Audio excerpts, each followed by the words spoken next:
effectivement, j'ai parlé de M. Maximal. Pardon. Merci, professeur. Comme en un tableau, Descartes et l'analogie architecturale du moi. La communication que nous allons suivre tout à l'heure tente de démontrer que chez Descartes, le moi est comparable à une maison à rebâtir de nouveau. De nouveau, pourquoi? Parce que Descartes fait le constat selon lequel cette maison qu'est le moi a été bâtie par autre que lui. Donc, mon propos s'articule autour de deux points. Le premier, le fabuleux tableau de Descartes, où l'on montre que le discours de la méthode est à la fois un tableau et une fable.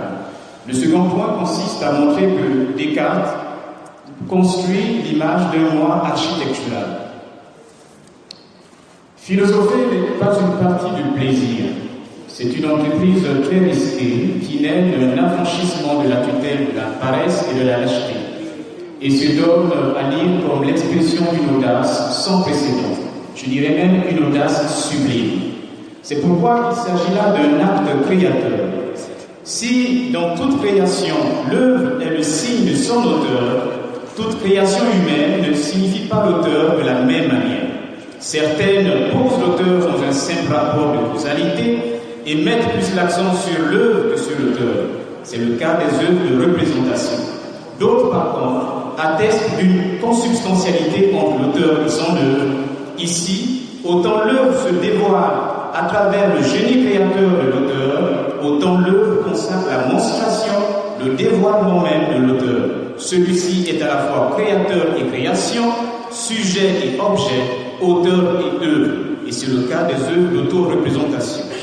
Le discours de la méthode ainsi que les méditations métaphysiques en font partie.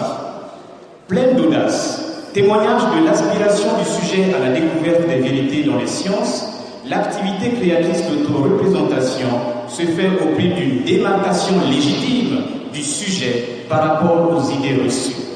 Descartes nous dit, pour toutes les opinions que j'avais reçues jusqu'alors en ma croyance, je ne pouvais mieux faire que d'entreprendre une bonne fois pour toutes de les ennoter, afin d'y en remettre par après, ou d'autres meilleures, ou bien les mêmes, lorsque je les aurais ajustées au niveau de la raison. Ce tournant décisif opéré par Descartes a toutes les allures d'une légitime défense, car le sujet méditant défend, protège désormais son entendement contre le déferlement, l'invasion des opinions trompeuses. Mais la remise en cause des idées reçues ne signifie pas l'immobilisme de la pensée, bien au contraire, elle signifie l'activité de celle-ci, qui se traduit donc à la fois par une auto-représentation et par une auto-légitimation. Autrement dit, le sujet qui s'auto-représente se découvre et se dévoile comme une chose pensante et par conséquent qui est, cogito ergo sum. Le sujet devient lui-même la mesure, le témoin, la preuve, la justification et le justificatif de cette vérité indubitable. Et sur ce point, nous pouvons dire que chez Descartes, l'auto-représentation conditionne l'auto-légitimation. Partant du discours de la méthode, nous avons vu que chez Descartes, l'auto-représentation et l'auto-légitimation constituent un point de départ de la découverte même du cogito. Le premier point, comme je l'ai annoncé, le fabuleux tableau de Descartes. Le ton du discours de la méthode pourrait ressembler à celui d'une confidence. Mais la singularité de la confidence, c'est qu'il s'agit d'une déclaration secrète. Ce qui est loin d'être le cas de l'œuvre de Descartes, livrée à l'ensemble de la communauté des êtres dotés de bon sens. Cela dit, malgré le temps de cette œuvre, elle ne relève plus de la sphère privée. C'est une œuvre rendue publique, soumise à l'appréciation de tous. Voilà pourquoi l'auteur la conçoit explicitement comme un tableau.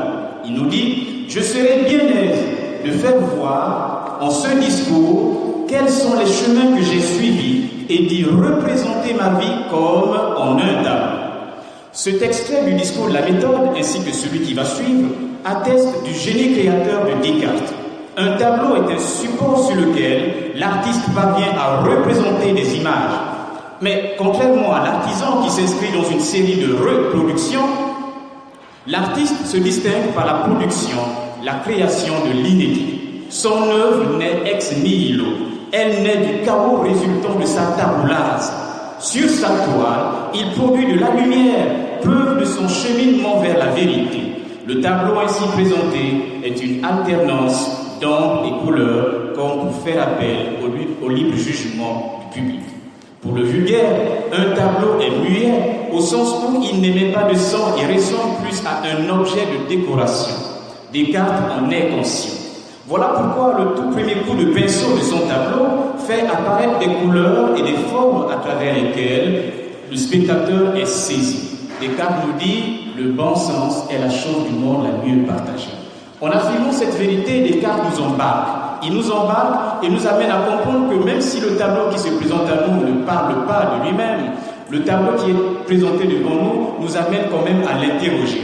Voilà pourquoi je suis tenté d'opérer un rapport entre ce que dit Descartes et ce que dira plus tard Vladimir Yankelevitch au sujet du silence. Yankelevitch nous fait comprendre que loin d'être une privation de sens, le silence est plutôt une plénitude inspirante. Une plénitude inspirante, car il transmet à l'homme les sous-entendus cachés sous la chose entendue. Le deuxième point de mon préambule, c'est bien Descartes et le moi architectural. Qu'est-ce qui m'amène à parler du moi et pourquoi pas d'autre chose? C'est bien parce que dans la quatrième partie du discours de la méthode, et plus précisément dans le paragraphe 2 de cette partie, Descartes nous dit ce qui suit. Ce moi, c'est-à-dire l'âme par laquelle je suis ce que je suis, est entièrement distincte du corps.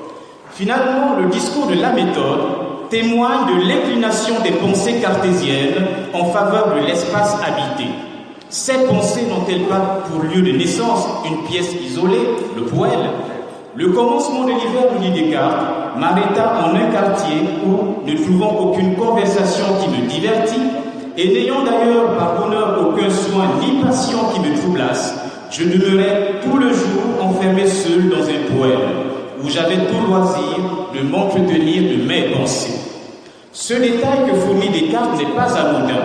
Il n'est pas anodin dans la mesure où il participe de l'identification du moi à un espace d'habitation, c'est-à-dire une maison. Autant une maison est un espace d'habitation régi par une organisation qui fait de celle-ci ce qu'elle est et par laquelle elle se distingue d'autres maisons, autant le moi, par sa spécificité, qui n'est tout autre que l'âme, constitue analogiquement l'espace dans lequel se déploie la pensée de chacun. Tout comme une maison épargnée des nuisibilités sonores constitue un lieu où il fait bon vivre, le moi, épargné du divertissement inutile et des passions, peut réellement se penser lui-même de manière adéquate. Schématiquement, penser c'est construire, penser c'est produire des idées. Et c'est en même temps construire un raisonnement. Le moi est aussi constructible qu'une maison, et construire une maison sur un soubassement incertain et un matériel vétuste, c'est courir le risque de la voir s'effondrer à tout moment. De même que le moi qui se contente des idées reçues, malgré leur inconfort, s'éloigne du droit chemin. Voilà pourquoi, constatant lui-même qu'il n'est pas l'auteur, le bâtisseur ou l'architecte de toutes les connaissances qui sont en lui, et conscient des doutes qu'elles suscitent, Descartes se propose de rebâtir son moi. Il nous dit « Jamais mon dessein ne s'était étendu plus avant que de tâcher à réformer mes propres pensées et de bâtir dans un fond qui est tout en moi. » Descartes, lorsqu'on interroge la quatrième partie de ce texte, Discours de la méthode, on se rend compte que Descartes passe comme en revue tous les éléments constitutifs de sa maison pour voir s'ils sont défectueux ou mal ajustés. Il est donc à la recherche d'un fondement solide. Voilà ce qu'il nous dit. Pour ce qu'alors je désirais vaquer seulement à la recherche de la vérité, je pensais qu'il fallait que je fisse tout le contraire et que je rejetasse comme absolument faux tout ce en quoi je pourrais imaginer le moindre doute. De la même manière que l'individu, la personne humaine qui veut reconstruire sa maison ou qui veut d'abord bâtir sa maison, cherche à mobiliser un certain nombre de matériels susceptibles de résister et de donner une forme adéquate à la maison, Descartes fait le bilan des enseignements reçus. Et il conçoit finalement le cogito, cogito ergo sum, je pense donc je suis, comme un soubassement, un fondement. Et ce fondement étant ferme, c'est-à-dire inébranlable, il est désormais le point de départ, le point à partir duquel les différentes pièces de sa maison ou de son moi prendront forme. Une telle maison ne repose plus sur la terre mouvante et le sable, j'emploie ici les expressions de Descartes. Une telle maison ne repose plus sur la terre mouvante et le sable, mais bien au contraire sur le roc et l'argile. Ainsi, aucun tremblement de terre, pas même celui des sceptiques, ne saurait détruire l'édifice, tout simplement la maison de Descartes. Mais aussitôt que j'ai pris garde que pendant que je voulais ainsi penser que tout était faux, il fallait nécessairement que moi, qui le pensais, fusse quelque chose. Et remarquons que cette vérité, je pense donc je suis, était si ferme et si assurée que toutes les plus extravagantes suppositions des sceptiques n'étaient pas capables de l'ébranler. Je jugeais que je pouvais la recevoir sans scrupule pour le premier principe de la philosophie que je cherchais. Ici, nous voyons finalement que le cogito constitue le soubassement à partir duquel la maison cartésienne va émerger. Le temps qui nous est imparti exclut toutes sortes d'exhaustivité. Il y a bien des points dans mon propos que nous aurons la possibilité d'aborder au cours de la seconde phase de notre communication. Merci.